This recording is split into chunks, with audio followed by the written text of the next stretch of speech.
बेंगलुरु रे ओडिया रापर अभिनव सिंह का संदेहजनक मृत्यु पुअर मृत्यु पर बापा एने कटक लालबाग थाना रे एतला दैछंती। बोहू पुअर सासू ससुर को अभियुक्त दर्शाई एतला दैछंती अभिनव का बापा। एमाने निर्यातना देउथिले बोली अभियोग करिसेंती। एथि सहित पुअर किभଳି मृत्यु होला से नै तदंत करबाको अनुरोध करिसेंती। बेंगलुरु रे अभिनव का संदेहजनक अवस्था मृत्यु होईची। परिवार को मृतदेह हस्तांतर करिछि बेंगलुरु पुलिस। तेबे वर्तमान पर्यंत मृत्युर कारण अस्पष्ट रहिछि। एनै पुलिस प्रतिक्रिया मिली पारि नाही। अधिक सूचना पाई कटकरू आम सहयोगी प्रभात विषय उपस्थित रहउछंती। प्रभात, वर्तमान समय किछि परिवार लोकंकर कोन अभियोग रहउछि आ मृत्युर कारण किछि स्पष्ट हेलानि कि?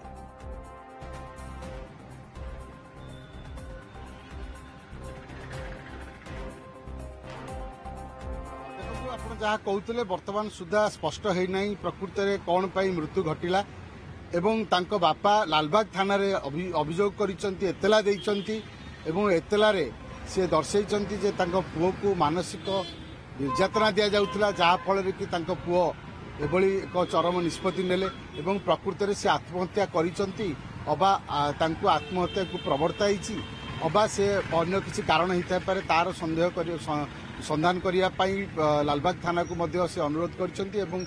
सबुठ बड़ कथा हूँ से तीन जन को एथर अभियुक्त दर्शाई अभिनव का बापा, अभिनव का स्त्री, सासू, ससुर एवं यह सहित आउ पाखापाखि 4 ରୁ 5 जन ना अभियोग कर।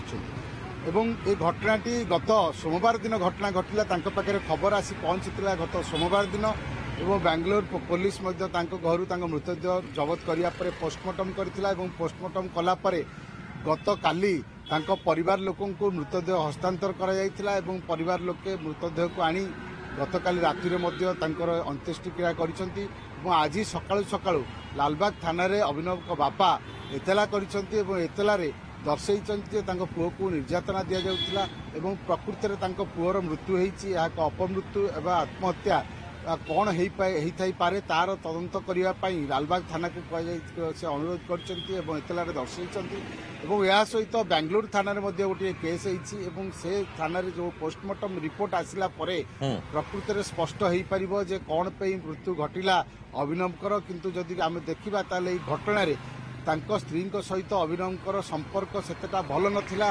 गत पाखापाखि 4 ରୁ 5 मास तले गोटे ओए होटेल रे मध्य एभली एक सेक्स रैकेट कारबार चली अभियोग नहीं जितेबाला पुलिस चढ़ऊ कर स्त्री अभिनव को स्त्री अभियोग करते स्वामी से पारती से जगह को गलापर पुलिस अभिनव को पाई किंतु अभिनव स्पष्टीकरण कहते जे से अन्य किसी कारण रे शूटिंग करने आसी किंतु से जहाँ होना कहीं जना पड़ू स्वामी स्त्री भितर संपर्क भल नथिला। प्रकृत में अभिनवकर दोष स्त्री दोष ता बर्तमान स्पष्ट होना किंतु अभिनवकर किभली भाव में मृत्यु घटिला, केमिति मृत्यु घटिला और कौ परिस्थिति रे मृत्यु घटिला तार तदंत करिवार आवश्यकता रही। जेहेतु 2टी थाना रे वर्तमान मामला रही। अभिनव का बापा जेहेतु लालबाग थाना रे एतला करिसेंती। प्रभात, लालबाग थाना तरफरु किछि प्राथमिक प्रतिक्रिया रखा जायछि कि जे केमिति तदंत करा जिवो से संपर्क रे?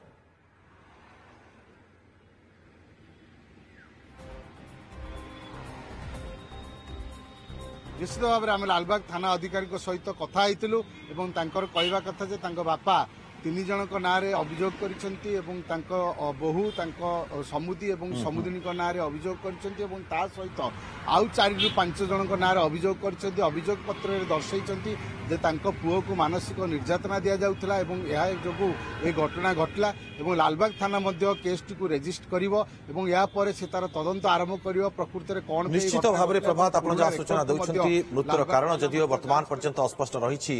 परवर्ती समय तदंत पर ही स्पष्ट हो पार मृत्युर प्रकृत कारण कौन। बहुत बहुत धन्यवाद आपको तमाम सूचना प्रभात।